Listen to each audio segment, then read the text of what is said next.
VidGamesFTW. Featuring Josh Gaming. Hey guys, it's Spyro 2 here. Mark, welcome to VidGames. Got a very special guest today. Go ahead and introduce yourself. Hello, it's me, Mario. Just kidding. It's me, Josh Gaming. Oh my god, I swear that Mario impression is just on point. Oh my god, it's so Thank good. you so much. Oh, we're going to demo mode. No, I don't want to go to demo mode. Ugh, crap, we waited too long.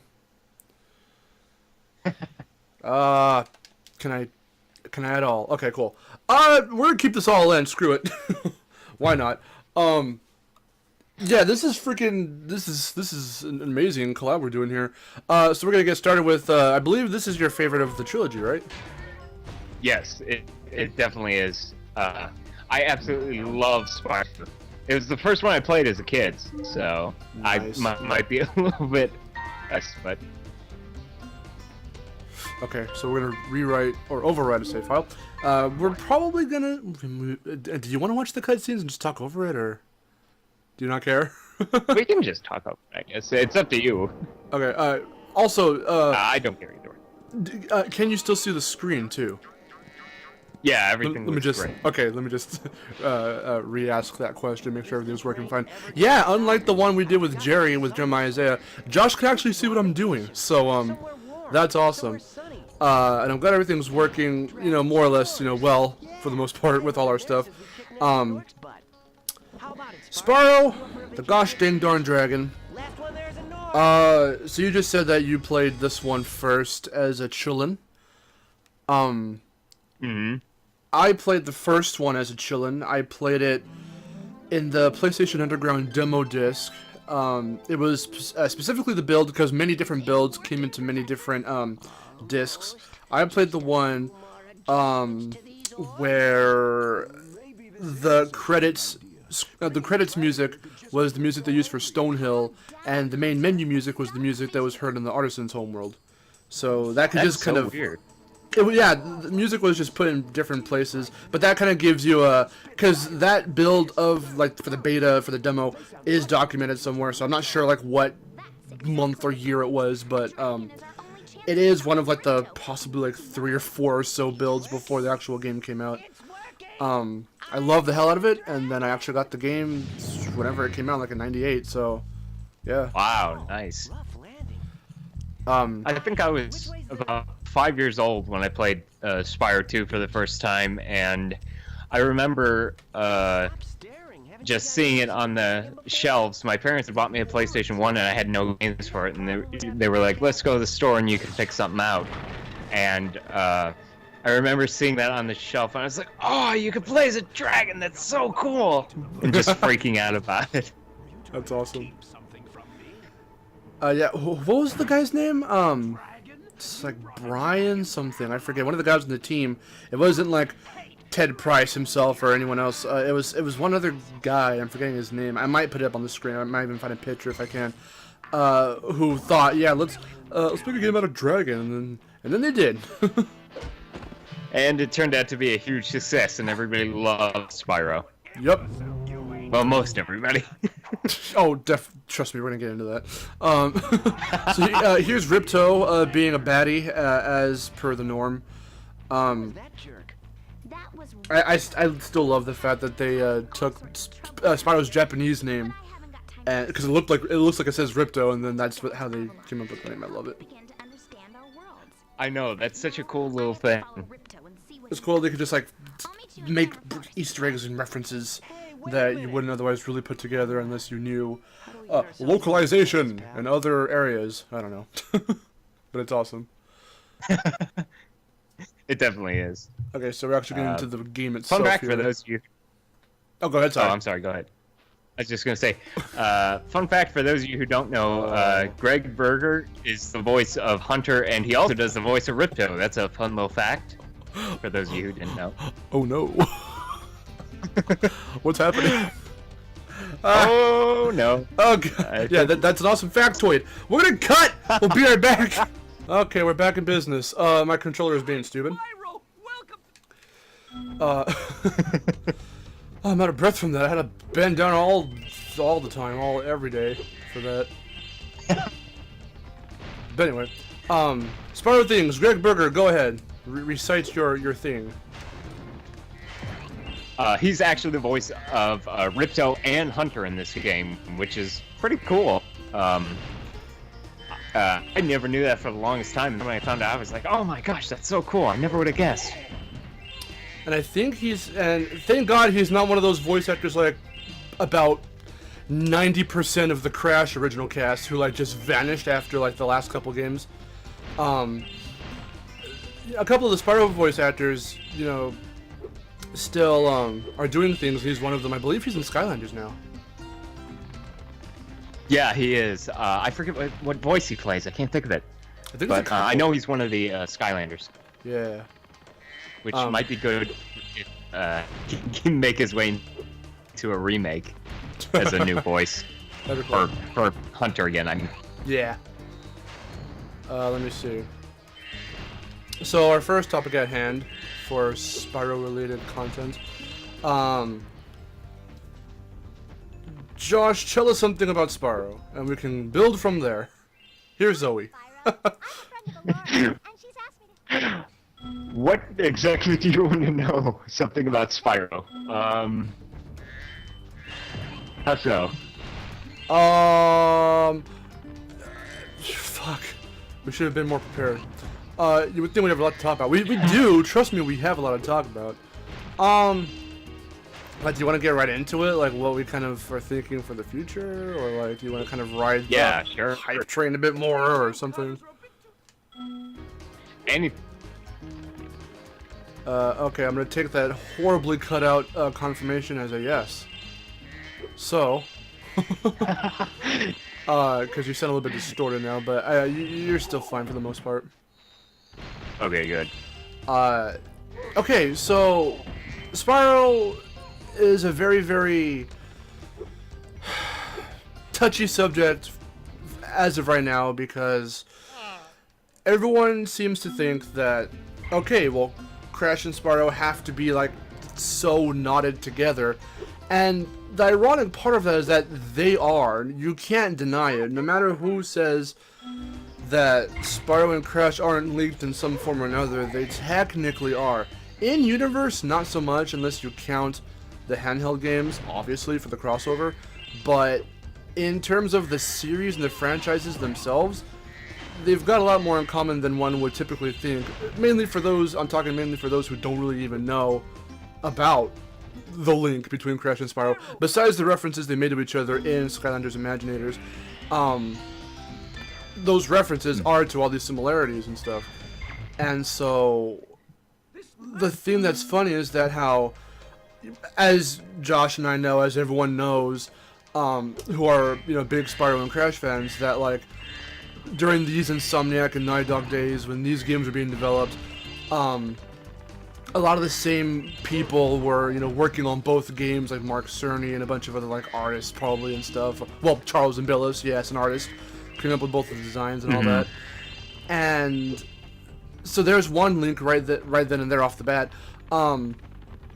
Another eerie link is, up to a certain extent, how similar the scenarios for the franchises, you know, happen to where they had their original creators for three main games, and then they cut ties with Universal, and then the franchises got picked up by other lead companies who didn't really know how to work under those licenses, and so we got some subpar games, and then from there they turned to some other developers for like an overhaul, with Twin Sanity bringing some new stuff to the table for the way Crash plays, and the same thing could go for Spyro for A Hero's Tale.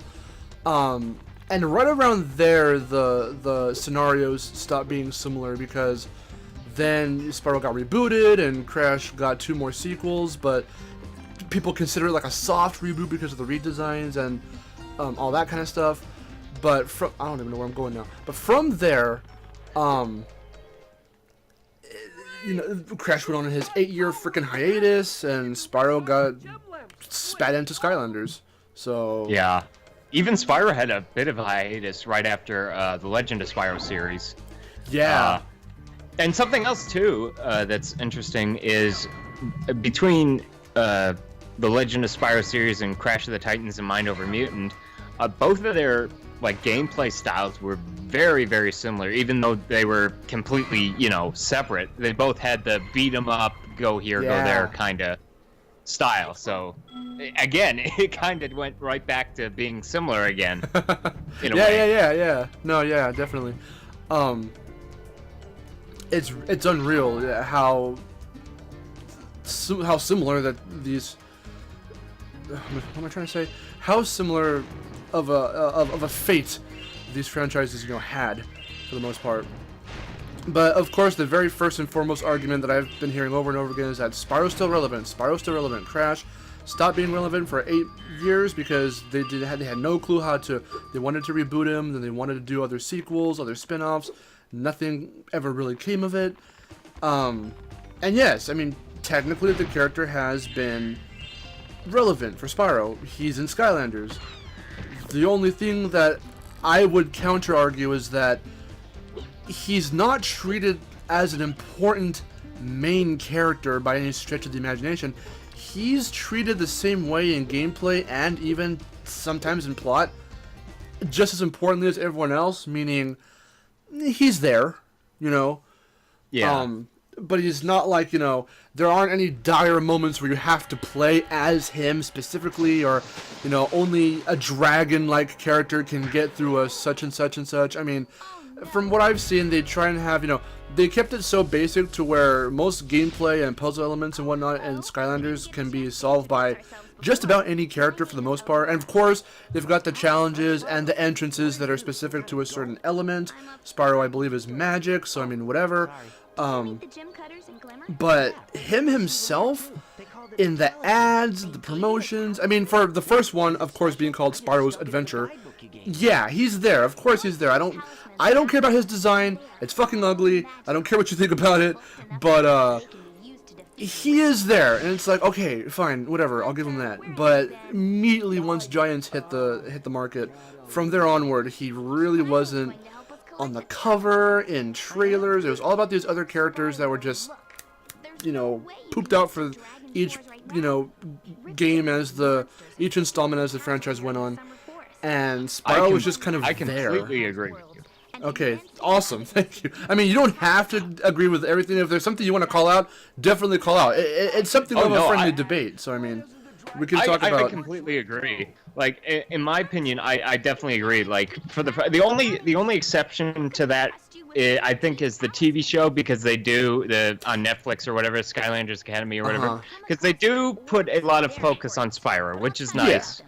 But for the rest of the games, they've just shoved him off to the side, it feels like. And I've actually played a couple of them. You know, I played Imaginators, and you can pretty much swap Spyro out for any character, and it doesn't impact anything at all. Yeah. And the worst part is that no matter who you play as, they always refer to your character as Skylander. Even Spyro. Yeah. They're just like, hello, Skylander. Would it have been that hard to record a few extra lines for each of the figures, you know? Yeah. And just been like, hey, Spyro, you know? And two, another thing that makes me feel like Skylanders is just so absolutely separate from Spyro is the fact that they had Tom Kenny as a voice in Skylanders, but they didn't cast him as Spyro. They had Greg Berger in Skylanders, and they didn't cast him as Hunter and Ripto. Do you know how cool that would have been to have Ripto as a playable playable Skylander, and they didn't take advantage of that? That makes me feel like, yes, this is not a Spyro game. It's just a cash thing that we want. Oh, can you repeat that? Oh, hold on. You're cutting out really bad right there. Can you hear me? Okay. Probably repeat that last part. I can hear you. Okay. I just feel like Activision wanted to jump the bandwagon with and Lego Dimensions and just do the kind of and Amiibos too. And just do the kind of cash grab kind of thing where it's, you know, put Spyro on the cover so it sells, and then immediately kind of dump him. And that's what it feels like to me from my personal scene of it. No, exactly. That's like that was the first thing I noticed once the sequel came out. That first sequel just kind of cut him out of promotions and all that because it got its legs from Spyro's name and from the character. Once that happened, they essentially used his name. Funny that we're doing the jumping tutorial here as a springboard, puns. They use the Spyro character and name as a springboard to like get that, to make sure that franchise actually, sells.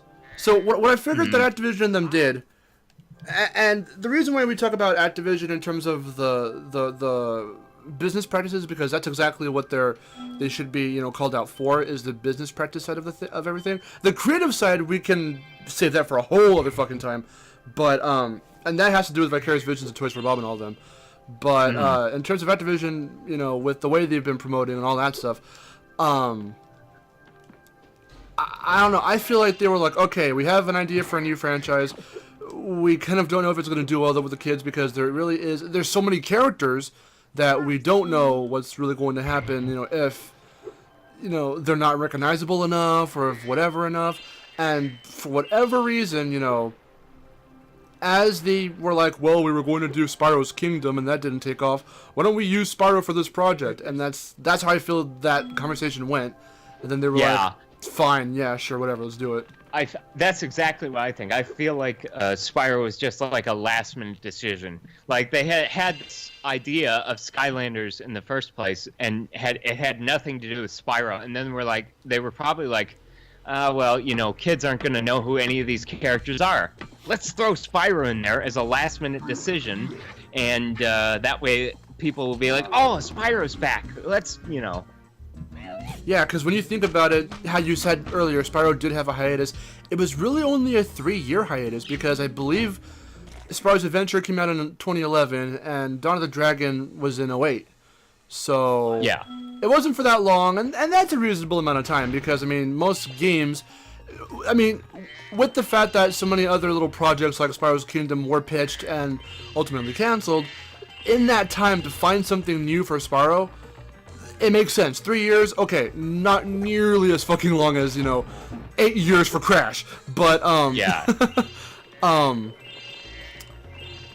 I don't know, it feels like it was just kind of forced for Spyro, because they were like, we need a recognizable name, a recognizable face. Oh, Legend of Spyro, just ended. We can do something else now that, he was no longer like the classics like these once the Legend reboot came out, because it was meant to do just that. Start again, give us some fresh gameplay, a fresh take on Spyro, which made sense, complete and utter sense. And I do know a couple of those people who don't really care for either one installment, the other, or whatever else, or maybe they like the whole thing, maybe they don't like the whole thing. Like, they don't even like the idea of, the concept, whatever. Legend of Spyro isn't for everyone, I definitely get that. I personally think it was a really awesome idea, awesome, darker take on Spyro. Spyro is a dragon, and dragons have, this, oh no, my stuff came out, hold on. Okay, sorry. So, what was I saying earlier? Something about Skylanders. It felt like a last minute decision, and essentially, oh, let's throw in the sheep humor because, yeah, that was a Spyro thing, and Spyro's in it.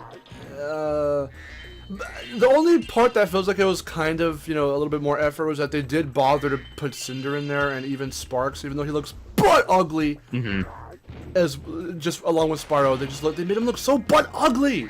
Why? I know you have to redesign your characters. I don't give a shit about that, but make the redesigns make sense. They look gross. I know. It looks like if the creators of Ren and Stimpy tried to make Spyro. But, I will say this for Skylanders. As a standalone thing, if we, completely exclude Spyro from it, it's an okay game. It's actually pretty fun. I actually do enjoy playing it. And, occasionally I'll go back and replay a Skylanders Imagineers, and I have fun with it, It's not bad. That's definitely what I want to get across, in my opinion.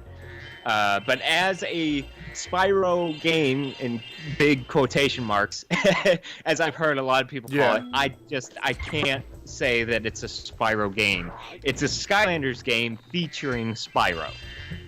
Exactly. Yeah. No, that's exactly what it is.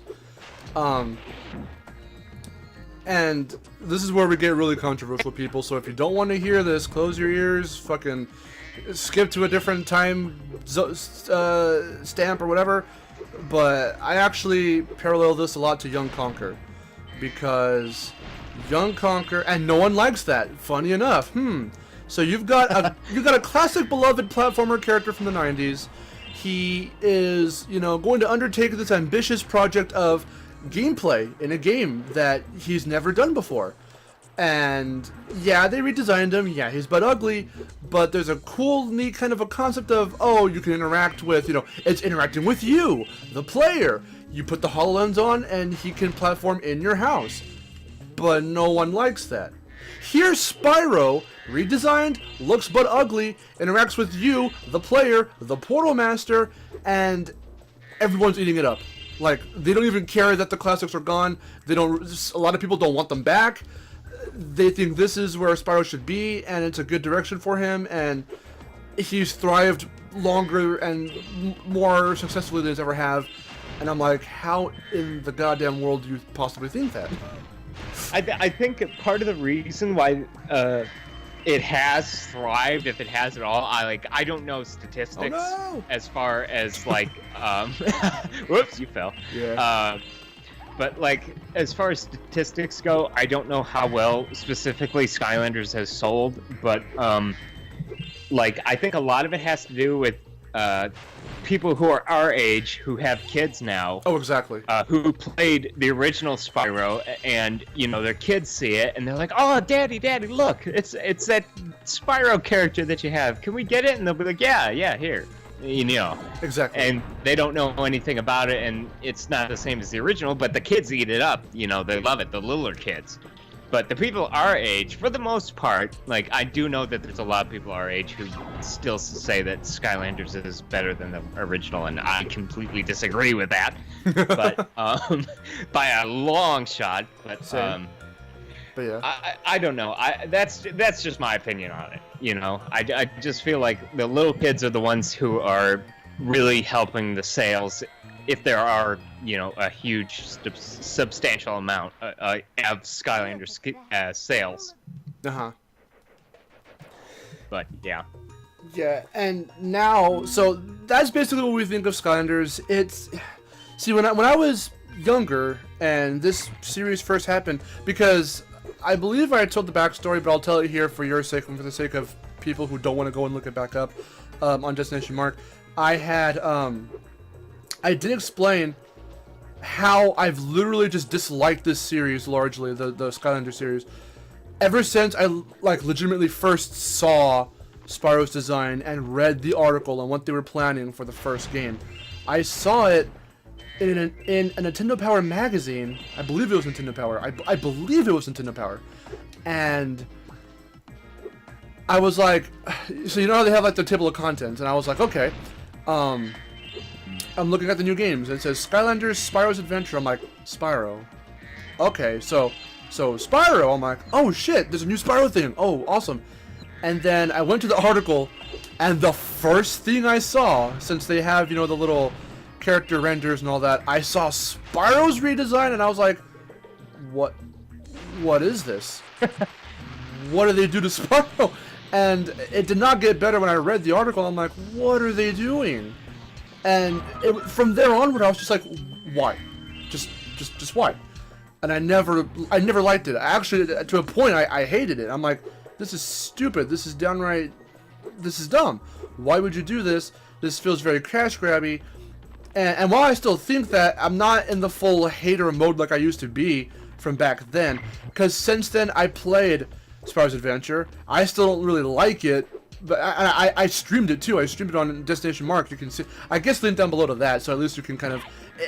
The stream lags a lot every so often, but you can still see where I try to make my points, and just the fact of so many things they did that I just hate in a game, giving you the long fucking tutorials for the kids who need the tutorials, but you can't skip them, and unskippable dialogue, and unskippable cutscenes that are not funny. And it's just, Oh, what? It's like when Sparks stops you every single second. There's something new in Enter the Dragonfly. Yeah, it's exactly. Just like, hey, did you know that these crates you can break open, or these baskets, and you can get gems out of them? It's like, I know that. I've been playing this game for 20 years. You don't need to tell me. That's funny. It's like, or let me figure it out as myself. Do they really think the kids are that stupid these days that they can't figure it out? Yeah, that's the... For themselves? Like... Everyone bitches about tutorials, like, built into games, and it really is an issue. It's something that, you know... And it's all funny how you're saying how, like, we're in our, like, early 20s now, which is still pretty young for what it's worth, but we're now experiencing, since a lot of these franchises are turning 20, what 80s kids were feeling, like, 10 years ago. And yeah, exactly. It's unreal because I still have to wake up to that reality every so often that, like, oh my god, I am getting older. The games I grew up with are getting older, and they're being acknowledged as being older games. And oh my god, I like a lot of outdated shit. But what's cool is that they are still relevant to some capacity, in some shape or form. But I think what really resonates us with these kinds of games, especially as kids, is just how fun they were. Shigeru Miyamoto said, a video game has to be fun. And I think Reggie built on that at E3 when he said, if the game's not fun, why bother? And that's something I definitely take to heart. Because a game, whether it has social commentary, or a deep lore, or just a complicated plot, or like a severely plot-driven, like say The Last of Us or something, just something that's really story-heavy, it's all fine and good, but it's still a game. It's a video game, so you need to be able to play it and have fun with it.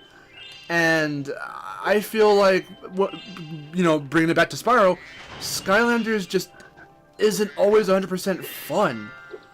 I can agree with that. Like, it is fun for what it is, but if you were to like compare the two, which one? If I had to pick one, obviously I'm gonna pick like something like the original Spyro trilogy over Skylanders. Yes. I mean, both of them are fun, but the amount of fun is like for the original Spyro trilogy is way beyond what I would get out of the Skylanders series. Yeah. Not to say that it's not fun, and hey, if you enjoy that, that's your thing. More power to you. But for me personally, just the people watching, I mean, specifically. And the funny thing, real quick, I want to add just about the classic Spyro trilogy. Same thing with the Crash trilogy. I'm in the minority who really appreciates the first game, and I love the first game. I wouldn't say more than these ones, than 2 and 3, but I find myself when I'm bored and I want to play a Spyro game and I want to play one from the original trilogy, I always boot up 1 first.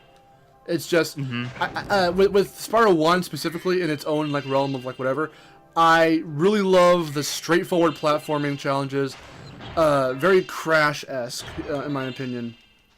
And it's yeah, definitely. Because these ones, like this game is mission-based, and the third one is as well, and that's all fun and good, and I'm fine with it. But there's something I love about just, here's a fucking level, here's your character, fucking test out the controls and go, just play. That's where the fun comes in. Exactly. I mean, and Skylanders literally does the opposite of all that. It goes, okay, you don't know how to play, so here's how you do the controls. Let's tell you why you're trying to be a hero. Let's tell you how to save Skylands. Let's tell you. Let's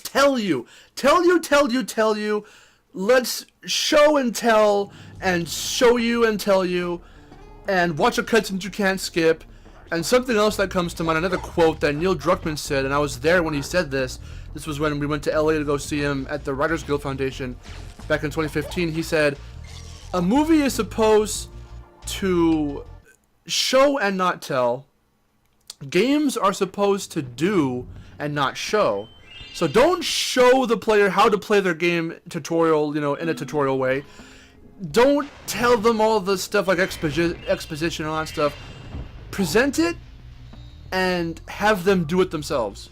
Exactly. And Skylanders, I completely agree 100%. Skylanders completely 100% like just skips that. For the most part. I mean, okay. So we've been giving shit to Skylanders for this entire time, but what I do want to say that's actually good about Skylanders is that it seems like they did start to lessen that tight grip on here's how you play our game come fucking game 6. Yeah, a little too late for it, but they did start to do some good things with Imaginators to where you can skip the dialogue, you can skip, I think, certain cutscenes, you can, when you waggle the remote or waggle whatever you have to waggle or mash whatever button you have to mash to open the crates with the picks, with the locks, it's faster, there's no overdrawn jingle when you do it. It's simple, it's sweet, it's short, and that's kind of how it should be if you're going to do it that way. I agree. I hope if they do make more that they will keep that going in that style of progression. Like not, actually evolve the franchise. Yeah. Don't rehash it. It's a I swear to God, oh my God, Josh. I fucking watched all the Skylanders cutscenes, like opening cutscenes in a compilation, one after the other. They're the same! It's the same thing with his floating head! Invader Zim Chaos takes over something, you stop him. That's every Skylanders game summed up. Like, even the way they present themselves with Eon being like, oh, welcome, Poodle Master, here in the Skylands. It's like, fuck off! Yeah. We've been through this song and dance number like 5 fucking times in the past. The only time they even dared to make it kind of different is when Supercharger starts off with, I guess, Chaos already trying to take shit over, so he's mimicking Eon, and he's doing his little impression of him. And it's like, okay, it's kind of funny, but I mean, it's still kind of a rehash. It's like, it's not clever. Like, be clever. These games were clever. God damn it. Exactly.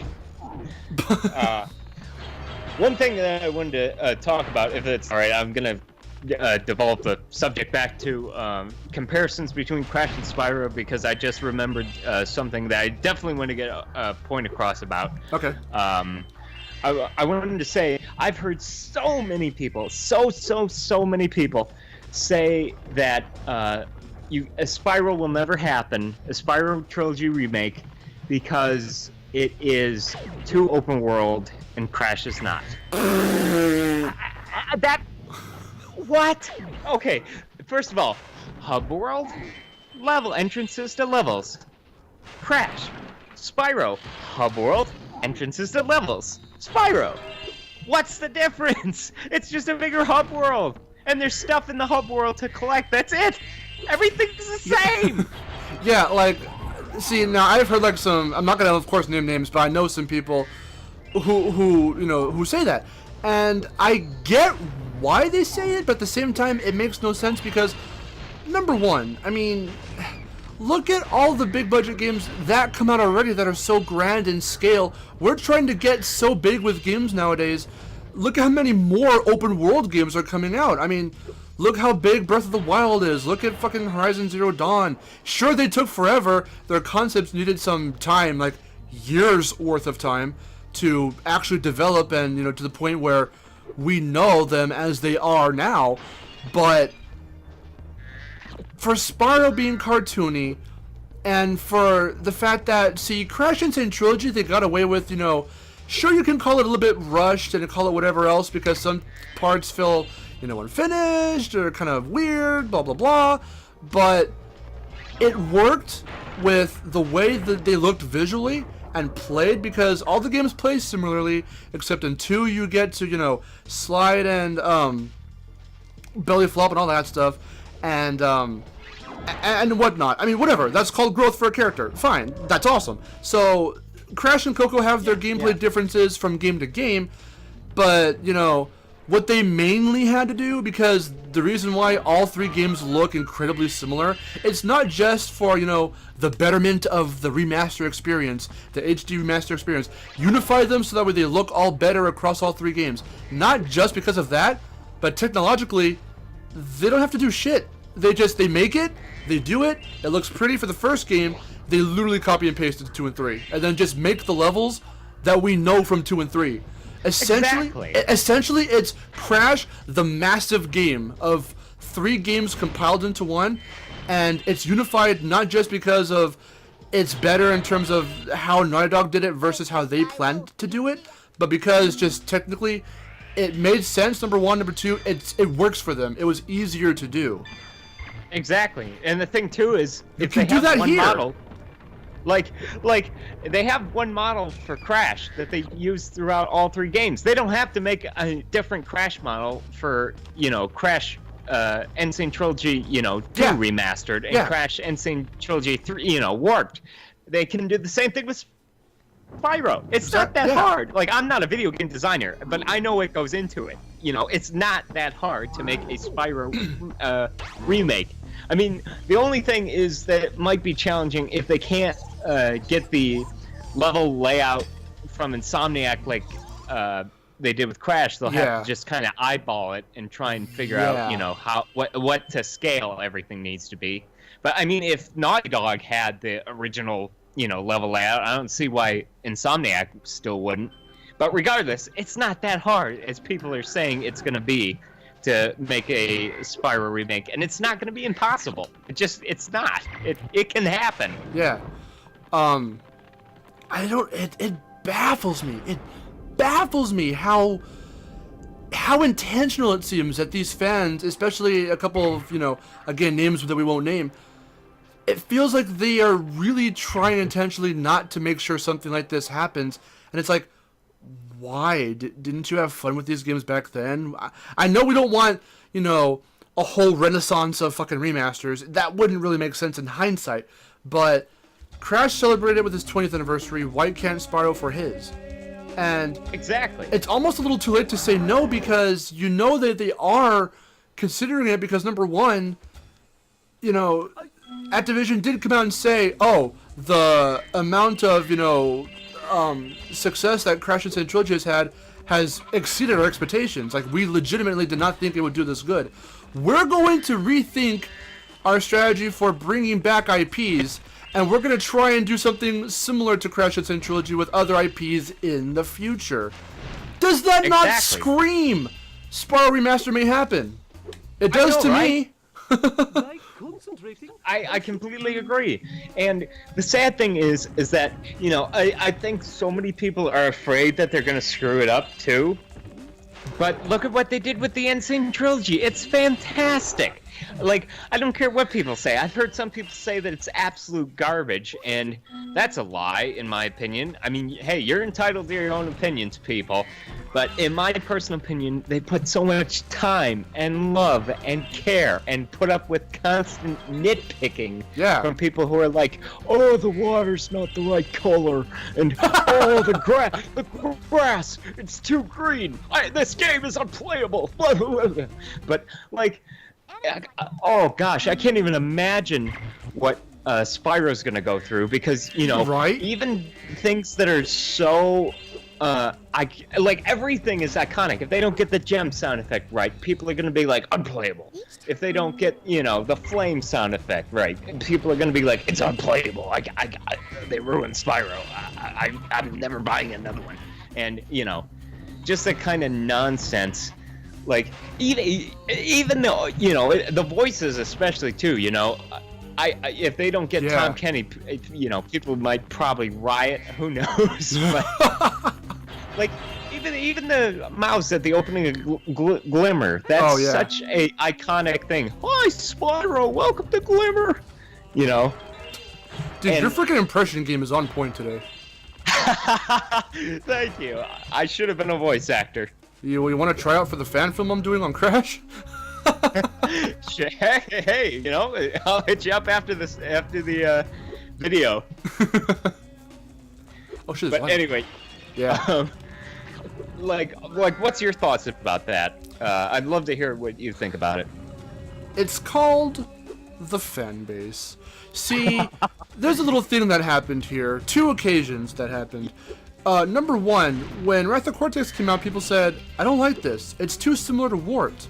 If they wanted to just do Warped, why don't they just remake Warped? Well, guess what?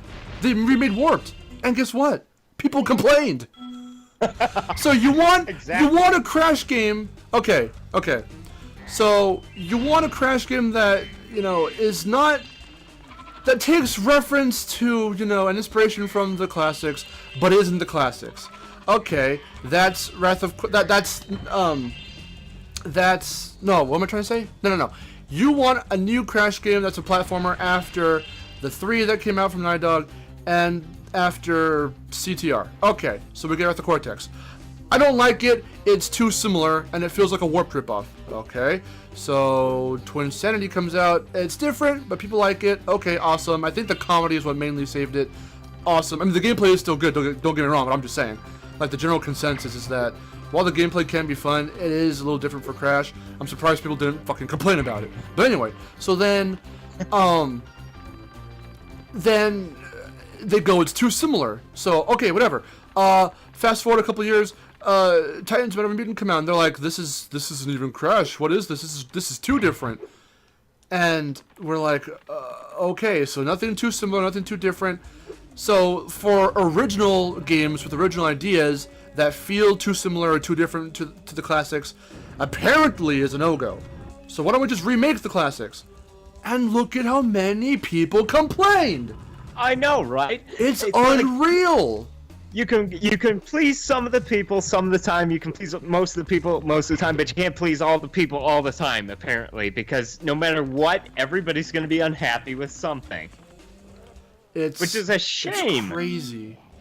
But the sadder part about all of that I just explained is that those are the general consensus for those kinds of games in those scenarios. Like, the general consensus is that no one likes Wrath of Cortex because it's too similar. No one likes Titans Metal Mutant because they're too different. Lots of people initially hated on Insane Trilogy because it was the classics, but not the exact way. Okay, guys, for comparison's sake, let's make up an analogy. If I drew a circle, that's my circle. So I drew that circle. If I handed that paper with that circle to Josh and told him to make a circle, he's gonna draw a circle too. But guess what? No matter how hard he tries, no matter how hard he copies, no matter how hard he analyzes, looks at, studies, and tries to replicate that circle, he can't do it. Only I can, and not even I will be able to get it the same way every time. That right there, that analogy goes out to the people who say they want Naughty Dog to make another Crash game. Guess what? They're not. It's not gonna happen. I want it to happen, but it's not. I'm not mad. Can I just say that real quick? I sound like I'm mad, but I'm not. I'm just extremely passionate about this. It really bothers me. I'm the same way.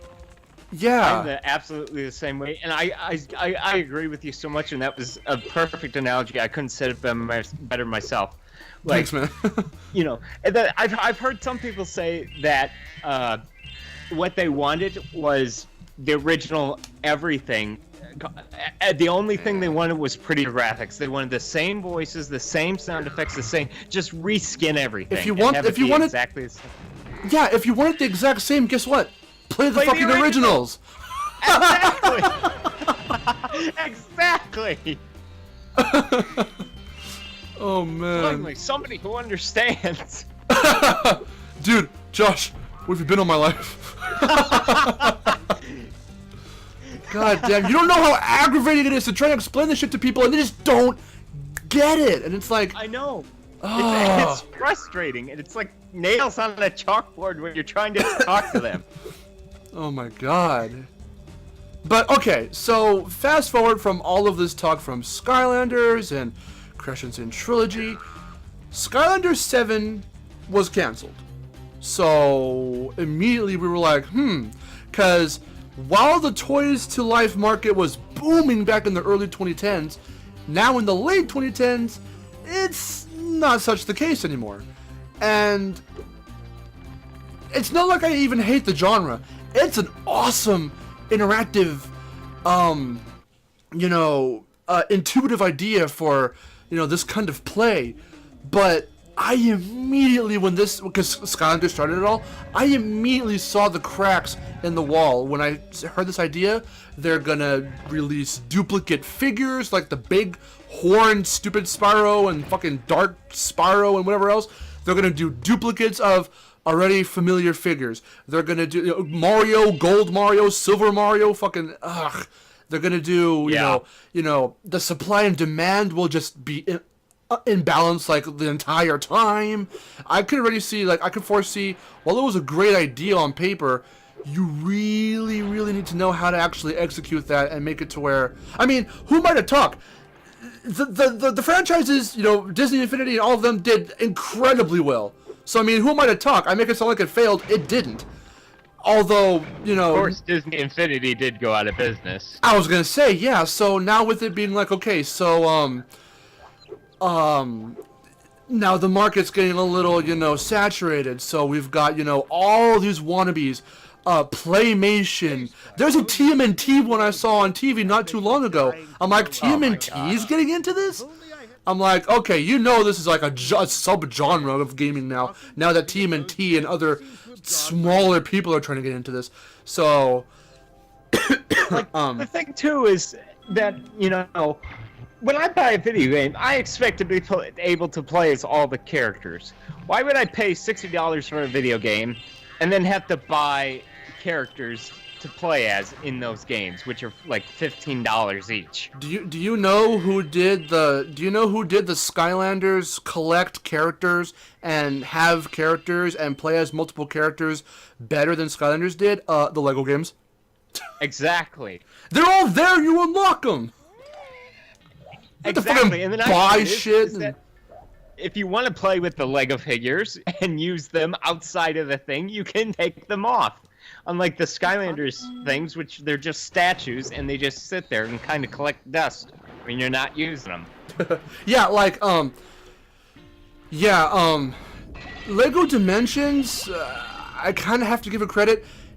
It made sense. I mean, you could market the fuck out of that. Because what generation today does not know about Lego, right? Yeah. Just the fact that it's already a big fucking thing all on its own, that already made them enough money. Now the fact that they, you know, implemented the Toys to Life, you know, thing into this, you know, game, it's like, okay, so it makes sense. The thing, though, like, the thing I don't like about it, personally, in my opinion, they just grabbed random fucking IPs because they needed familiar faces. Let's just grab movies and games and books, and there's our franchise, there's our game of these characters. And I'm like, this makes no sense at all. Like, what? Yeah. But, I mean, that's just me. It would have been made more sense if they would have done that and then, like, announced actual Lego sets to correlate with whatever they're, you know, selling. Like, they announced Sonic was going to be in it, and Sonic was in it, but then they made no Lego Sonic sets to go with it. It was just like, well, here's Sonic, we're going to throw him in there, and then we're going to dump him. I'm glad they didn't do that for Crash in Skylanders. That was the biggest thing that... First off, I was pissed that they decided to do it originally. The ironic part is that I even made a video saying why it wouldn't work, like, a month before they revealed it, and I'm like, oh no. You can see my reaction video. I said, that was real? Oh god, what are they gonna do? And like, initially, at first glance in that reaction video also, I didn't like his design, but I warmed up to it. The more I saw the passion that was put in, the more I was like, okay, cool. Why couldn't you do that for Spyro? Yeah, exactly. Like, they put so much love and just passion and care and what, you know, everything into the Thumper Wumpa Islands pack. Just the level itself and, you know, Crash and Cortex. They, you know, they took such care, and that's what I love about it. The tribesmen, the boulder chase minigame, the fact that you can see Cortex's castle in the background. Like, that's straight Crash 1 levels of detail. And here's the thing, too. You get Thumper Wumpa Islands, a level from another game, another Crash game. Yeah. Why didn't we get anything with Spyro? There was no Avalar revisit. There was no Summer Forest. There was none of the levels returned. None of the characters from anything returns except Moneybags, but they didn't even get the name right. They renamed him something else. Oh, they named him Auric. Yeah. Auric. And he gives you money. Yeah, well... That's like anti-Moneybags. Yeah, I don't think... From all the descriptions I've heard of that character, they said he's not Moneybags, but he's heavily inspired, obviously, by Moneybags. So I'm willing to believe that. I'm willing to believe it's not him, but it's supposed to be like an XP of him or something. Yeah. It's an OC of him. Yeah. Moneybags OC. I mean, okay. If I have to give credit where credit's due, they named him Auric because the AU in his name is the chemical name for gold. Like, okay, that's clever. You got me there. I'll give credit where credit's due. That was actually kind of creative with the name. But, I mean, it's still not technically him, you know, whatever. No Hunter, no Ripto, no nothing. Sparks is there in, like, the 3rd fucking game, and he looks gross as shit. But besides that, I mean... I've seen real dragonflies that look prettier than that. But okay. So, back on track. Skylanders 7 was cancelled. So we were like, okay. Like we were saying earlier, the Toys to Life market is not as strong as it was in the early 2010s. So, okay. It ain't dying. It's not dead. I mean, we know that much because it's still going. Amiibos are still happening. Lego Dimensions is still going on. Skylanders is still around. There's like a mobile game or something coming out for it real soon. So, you know, the only one that really dropped out of the race was Disney Infinity. Because they were, in my opinion, clever and said, you know what? It's not pulling in the numbers we need. We're not gonna, you know, beat a dead horse. We're gonna pull out early, and we're gonna try and, you know, pursue some other business practices for, you know, to make up what we haven't been making from this franchise. Makes sense. Makes complete sense. I mean, whatever. Okay, so one's out, whatever. But since Skylanders started it all, you know, that's why we're putting major emphasis on it, and because it's, you know, the fucking subject of the video. But anyway, so we're like, okay. It's gonna happen eventually, and I personally just do not care anymore. Whether or not Skylanders dies or fucking whatever. I just ask, even if he's still in Skylanders, spin him back off into something that has to do with his own name. That's all I want. Exactly. That's all I want. That's the thing. Like, here's the thing too that I've heard. I've heard an argument that Skylanders and Spyro cannot its own can't exist on their own thing. If they made a Spyro trilogy remake, Skylanders will die. No. And I don't believe that necessarily, because Crash was in Skylanders, and Skylanders hasn't died yet.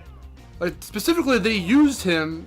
See, now, when they used him differently. They didn't use him to be like, hey, guys, play Imagineers because Crash Bandicoot, because, well, number one, no kids are gonna know who he is, and number two, he alone wasn't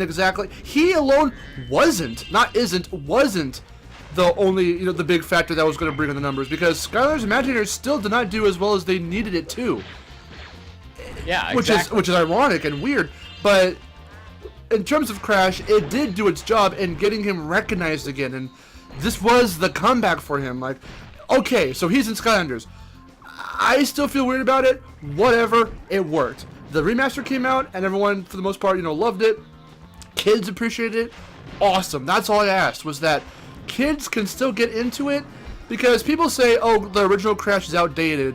It reeks of 90s, and it can't be brought back in modern times and still work. Obviously it can, because even though the games come from the 90s, the universe, the characters are not dated. Exactly. Like, I still think the original Spyro and Crash trilogy holds up today. Coco takes selfies and people are okay with it. That lets you know they can do modern shit and get away with it. Exactly. So why not Spyro? It's funny and... Exactly. Like, it can work. It can happen. It's viable. I mean, honestly, just as much as Crash has aged well, Spyro has aged just as good, the original trilogy. So why can't there be a Spyro remake if there's a Crash remake? And they're both owned by the same parent company, Activision, so it can happen. Yeah. And the funny thing is how, like we were saying, you know, people go, we need, you know, the other general consensus for Spyro is those who do want it. They say Crash happened, so why can't Spyro? And we were saying that a lot too, but some people say in terms of this throws back to what I was saying about how similar that the two are. Crash gets remastered. So because Crash gets remastered, Spyro needs to. And I'm like, no, not because Crash did. It's because Spyro, the character, needs it. Because exactly. He's not being, you know, that's the part I don't want. Go up the thing, you fucking turtle. Step on the button, you asshole. Turtle! Hold on. Let's put everything on pause. Oh, he was readjusting himself so he could go back on the button. That made no sense. Anyway, whatever. Give me the talisman, old man. Okay. So, what was I saying earlier? Oh, okay. So, yeah. People are saying, okay, Crash has a remake, a reboot, a fucking remaster. Now Spyro needs one. And I'm saying, well, not because Crash did it. It's because Spyro needs it. And a lot of people, off the bat I know, will disagree with me right there, saying he doesn't need it. He's in Skylanders. And see how much it loops? Because it loops back to how we say, yeah, he's in Skylanders. But what are they doing with him right now? I mean, sure, in Imaginators, another thing they did okay enough, they said, all right, let's make Spyro, you know, show the player around. In the main story, outside of Crash's level, yeah, he does follow you around and whatnot if you're not playing as him, and whatever. So, okay, they give him a bigger role in this one. I'm sorry. I was just going to say, actually, if you do play as him, you get a duplicate of yourself. You can play as Spyro, and Spyro will still give you a tour. Wow, yeah, you really thought that one through, guys. Does he call? Please tell me he calls himself Skylander. Yes. Dude, that's amazing. Yes, he does. He's like, hey, Skylander. Who certainly looks he nothing like me. Acknowledge it. But anyway, go ahead. Okay. So. Yeah, no, okay, so, sure, he's one of the main characters in Academy, in the show, and he has a pretty big role in, Imaginators. I mean, fine, okay, so they started to use him again, and it did make sense that, you know, he's, you know, especially in Imaginators, it made sense that he was showing everyone around, and then he stumbles across the Bimba Islands. He meets up with Crash. There's the connection between the two of them. Like, that's cool, okay, I get that. Awesome reason, and seeing as VV were the ones who did Purple and Orange, I mean, it was a nice comeback to where they said we can put these characters in a game again. That's awesome to that's awesome to say. Oh, we crossed these two franchises over, we made it happen, and then like some 10 odd years later, we made it happen again, briefly, but again, and that's cool. Yeah. But for people to say that Spyro can't happen because, number one, he's still in Skylanders, number two, the games are too big, which just makes no sense to me, it makes it feel like they're intentionally trying to sabotage any kind of real comeback for the brand. You want to talk brands? I want the brand Spyro the Dragon back, goddammit. Like, that's what I want. And yeah, exactly. I mean, if they're gonna put him in Skylanders, you know, that's fine. I don't care. They can do whatever they want with him in Skylanders, but let him have his own games. Like, even if they didn't make a Spyro trilogy remake, give Spyro something that's standalone. Yeah. No, exactly. We better go right now. And just because. Oh, go ahead. Oh no, you say it. I'll say my part later. Just because it's just like, you know, Spyro deserves to be his own, you know, franchise. Like, they could still keep him in Skylanders and do it with him in there and the Netflix TV show and whatever. Yeah. But, you know, let him have his own games where it can be, you know, the classic style of him going around collecting gems, breathing fire on enemies. You know, even if they didn't want to do a remake, let him have his own games. That's the only thing that I want, is to have the character return, and if he can't, you know, get a trilogy remake, which I'm so certain it's gonna happen. I would almost bet money on it. Yeah, And you know, just let him have his own games. And the funny thing is, what kind of situation does it sound like that I personally have talked about many times? Topical, Rabbids? You know, Rayman and the Rabbids. So, they had their little crossover, well, not crossover, I mean, Rabbids were part of Rayman's world for some time. And people had their opinions, they thought they were too annoying, they didn't like them. From across all three of the main Rayman Raving Rabbids games,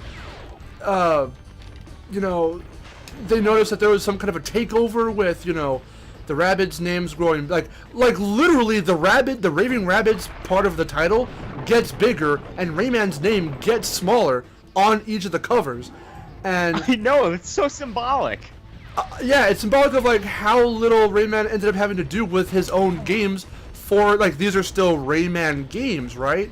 So, you know, then eventually they thought, okay, so yeah, it's getting a little weird. Let's split the two apart. We obviously hold the rights to these characters. We can spin the Rabbids off into their own series and continue with Rayman as we want to. It's exactly what they did. And I'm sure that if they really, really wanted to, they could always put Rayman, I'm not even sure if they have, but Rayman Easter eggs, or even Rayman himself as a cameo or some other NPC or something in a Rabbids game. They can do that. Yeah. They can do that. And so, likewise, like we were saying, if you split Spyro from Skylanders, okay, if you just got rid of him from 7 onward, whatever, I mean, all the merrier for me. That's what I would be happy. I wouldn't really care. But if they keep him in Skylanders, but give us, like, this remastered or something, or like another soft reboot that keeps it cartoony but rewrites the lore, or something with the brand and name of Spyro, the character like this but just more HDified, why can't that happen? I mean, Exactly. Like, I completely agree. I think that the Rayman's Rabbids split is one of the that Ubisoft made as far as, you know, that IP, because, you know, like, I was on the thing of the, oh my gosh, these things are annoying, I can't stand them, and I miss the old Rayman, you know. Yeah. And then there was the split and Rayman Origins and Legends came out, and I was just like, oh my gosh, finally he's got his own IP, you know. And yet Rabbids English can still exist, because obviously they're still around, because the Mario Rabbids crossover just came out. I was gonna say, like, so the people who like, yeah, exactly. People who like Rabbids, they got that. People who like Rayman got Origins and Legends and whatever else they're coming out with. So both sides are happy.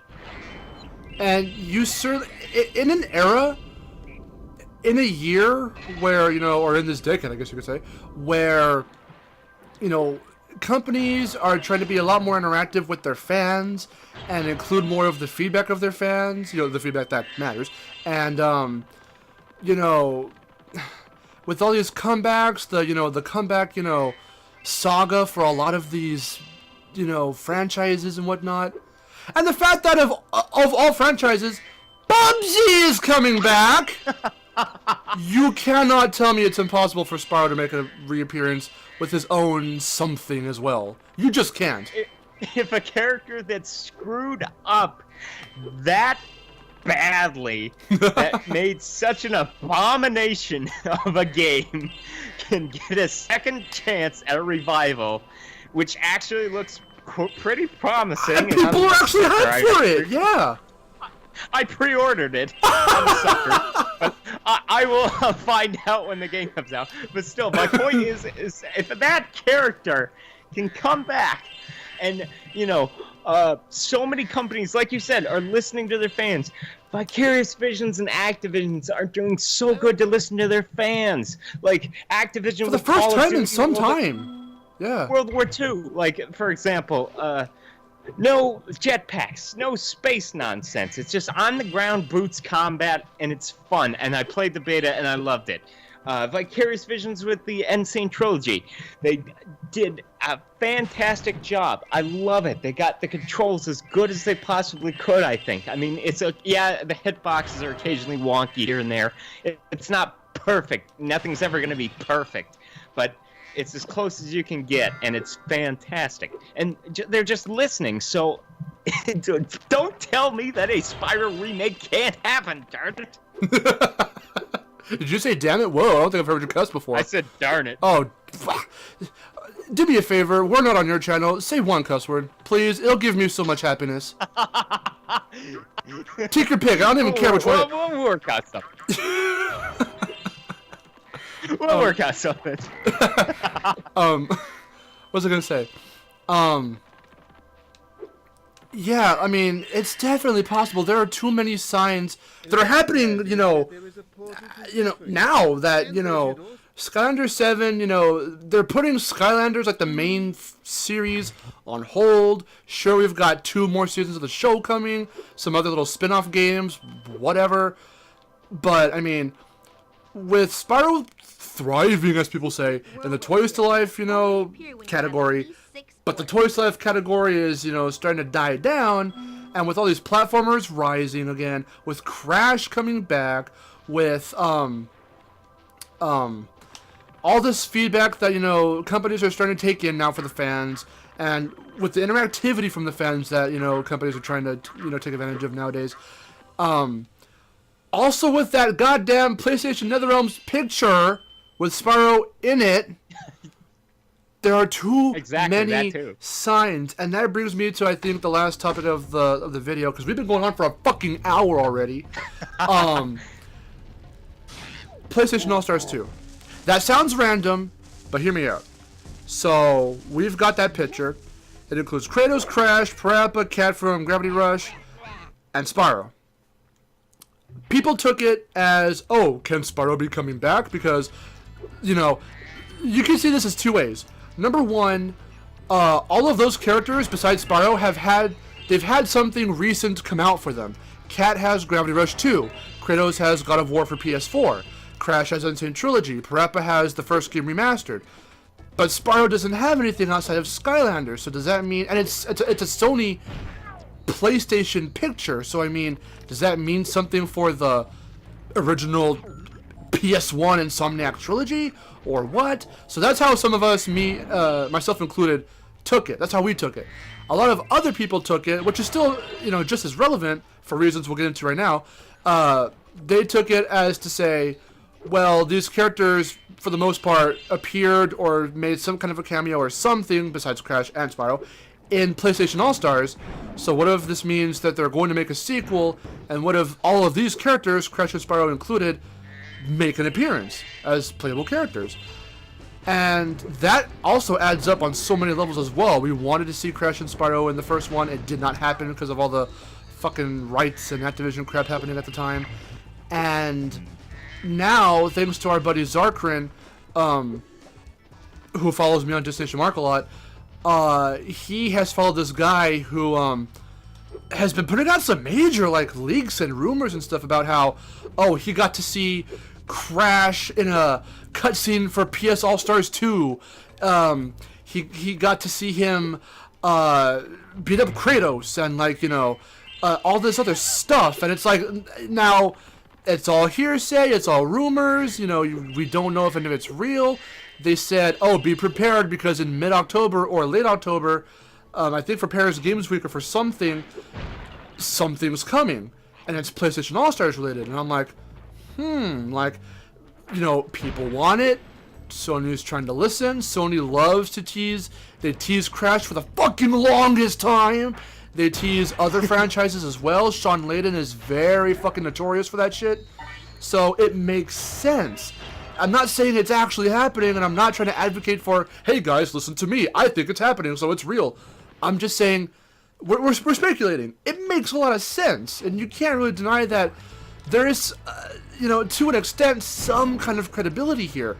And to bring it all back full circle to Spyro, if it happens, this sequel, Spyro can be in it. It can be his reintroduction after Skylanders, which can then spin it off into something for Spyro. Yeah, exactly. How cool does that sound to you, dude? It sounds absolutely freaking amazing. So I mean, it's just like, I believe it can happen, and that would be the coolest thing to you know, see Crash and Kratos fighting, and you know, even if they didn't announce it specifically at Paris Games Week in October, there's always still PSX in December. Exactly, yeah. Where they did say that they were gonna supposedly show off a bunch of new stuff. They intentionally, because you know. Yeah, they intentionally held back from showing like really big stuff at E3 because the last 2 E3s before this one, they revealed all kinds of crazy shit, and so one of which was Crash. So it was crazy, and PSX is not exempt from big announcements either. I mean, that's where Last of Us 2 was announced. So they can do something again this year, and they will have big stuff planned. They're already teasing it. What that is, we don't know, but hopefully, just hopefully, we get some awesome ass shit, and hopefully it, you know, relates to Spyro. I mean, who knows? You can't just, because of the fact that Skylanders is still alive, that doesn't mean that it's just not going to happen for Spyro the Dragon. That's absurd to say. Yeah. So, I mean... like, I completely agree. Like, everything, it makes sense. It's like a puzzle piece, and everything connects, and it makes a lot of sense in the sense that Spyro can come back. He makes an appearance in PlayStation All-Stars 2, and that also hypes people up for a new game. Watch Sean Layden come out at PSX and be like, "Oh yeah, so Spyro's coming back with a fully remastered from the ground up trilogy, blah blah blah. But first, he's gonna make an appearance this January in a PlayStation All-Stars Battle Royale 2 or whatever." And everybody freaks out and screaming, and I'm screaming, jumping up and down like a maniac, and I can picture it happening. Yeah. I swear, Josh, I swear, if Sean Layden comes out to PSX wearing a Spyro shirt, I'm done. I'm done. I will, like, flip my table and, like, throw my microphone against the wall and just, like, jump up and down and scream. And if I end up like live stream that, which I really hope I do, everybody's gonna be in for a treat. They're gonna hear a lot of crashing and me screaming wildly like a madman. Because it's really funny how he wore like a Vib Ribbon shirt, and then we got a Vib Ribbon on PS3. He wore a God of War shirt, and then like something for God of War happened around that time. It was before the PS4 announcement happened, and then or maybe that in itself was alluding to the PS4 game. But then, I think there was one more. Well, he did Crash, and that was the biggest one because people went crazy over it. And then we got the announcement a year later, and it's really funny because he did it one more time since then. He did it for Wipeout, but the one that he makes reference to the most, that people definitely caught on afterwards for, was Crash, and he always references. It's more of like a PlayStation meme at this point, the Crash shirt. So yeah, he is definitely. He was always aware of it, but now that he knows that we're definitely 100% aware of his shirts being teases, like he's gonna either one of two things can happen. Either he's gonna try. Oh, excuse me. He can either try and be careful with it in the future, or just straight up be like, "Oh, I'm just gonna keep wearing shirts," and you know what that means, you know. So, yeah, exactly. Like even if he's in like a contract where he's like not able to say anything, yeah, like under an NDA or whatever, he can still wear a shirt. Unless they specifically write that in the contract, you cannot wear any shirts that have our upcoming brand logo. They like specifically have that in big bold red print at the bottom. You can't talk, and there's also a fucking shirt gag order, as it were. Just no, nothing. You can't. Your shirts can't say shit. You can't say shit. You can't wear articles of clothing that hint at future games. You can't. He's got like purple Spyro the Dragon pants on or something. They're like footy pajamas. Isn't there something that exists? Probably. A Spyro footage pajama Everything. fucking set. Oh man. I'll have to look that up on eBay later. Oh my god. Wow, what an incredible bookend. We have the main menu taking place in Skelos Badlands, and that's where we are right now. But I think that's a perfect place to end. We've been going for almost an hour and 20 goddamn minutes. Is there anything left last minute that you want to say?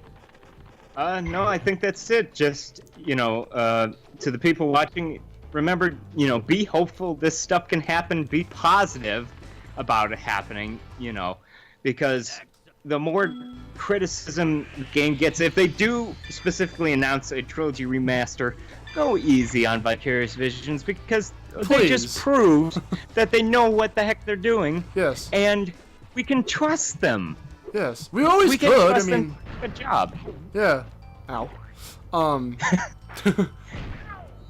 But yeah, that pretty much sums up my thoughts, and thank you so much for having me on the show. I appreciate it. This has been a blast. Yeah, thanks for agreeing to be on, man. It's awesome. Yeah, all I have left to say, really, before we end off is... What did Spyro say? What did Spyro himself reference in the first game? Parappa. How? He said, you gotta believe. And I think that is definitely gonna happen, so... That's really pretty much it. I mean, you can't deny what's already kind of been set in stone. You can't deny that there's at least some kind of credibility to all of this. And even if it doesn't happen, and they just give him like a something, not like a game or whatever, or a reboot or a remaster for his 20th, if it's not at Paris Games Week for anything even remotely Spyro related or PlayStation All-Stars related, it can happen at PSX. If it doesn't happen there, the only other saving grace would be E3 2018, because Spyro's anniversary, I believe, is in September or October of 2018, or somewhere around there. I think it's September. But yeah, I mean, I think it's happening. Josh thinks it's happening. Even if it doesn't. Oh, and another thing too. That's a big hint. I completely forgot about this. Is the first four-figure Spyro statue? Oh yeah, that's right. I completely forgot about that. So the guys said in their little Q&A segment that it was never now okay, they did say, oh, we may or may not, they were kind of teasing, we may or may not do some Skylanders related, figures in the future, but one thing that they primarily put the most focus on was they said it was never a question which Spyro design we were going to take for this fucking figure. When we went up to Activision and asked them, we specifically asked for the classic one, and they, no holds bar, obliged, and said, yes, go ahead and do it. That's gotta mean... The figure itself doesn't exactly, in my opinion, doesn't exactly mean that we're getting 100% confirmed to remaster, but the fact that Activision did not even try to, suggest, oh, well, Skylanders Spyro is what we're using now, so maybe you should consider using that. They didn't do any kind of negotiating or whatever to them. They just said, fine, go ahead, use classic Spyro. And if that didn't mean anything, I mean, well, it has to mean something. I mean, who knows? Who knows? But it's really cool that happened and that we are getting it. It's just... Yeah, and especially the fan response, too, with how many people have pre-ordered that thing. Yeah. And, just how many people have been excited about that, seeing it and retweeting it and this and that and, making videos on YouTube about it. And that definitely shows good response, and Activision, I know, sees that, and then they're going to be like, holy cow, look at this. We better bring him back. That's what I think, man. But, yeah. I think that's about it. Any more stuff? We've covered, I think, all our bases and then some. I think so. Alright, well, thank you guys so much for tuning in. Tune in next time when we don't have Josh, unfortunately. I'm gonna miss you. Oh no, I lost. Way to bookend it again. That was awesome. Thank you so much for coming on. Thank you for agreeing to be on. It was awesome. I'm definitely down for doing another single parter of another game, and we can talk about that for another fucking hour. I don't know. Good stuff. Good stuff. It was awesome. I love this discussion. Thank you again so much for having me. Hell yeah. Marcelo. And you are... Josh Gaming, Mario. Go subscribe to him. He's got some awesome content linked down below to his channel. Yeah, and also at the end slate. I will see you guys later, and Josh will see you later. Go ahead, and you can say it yourself if you want to, that you'll see them later. Josh will see you later. Take care, guys. See you later. Bye. Welcome to End Slate. This is some awesome End Slate for the ending of the video. Here's me doing the controller. Okay. And nope, still doing it. Ah, crap. Okay. It's wait. Okay. What's scaring me is that it's still happening long after I took the controller off.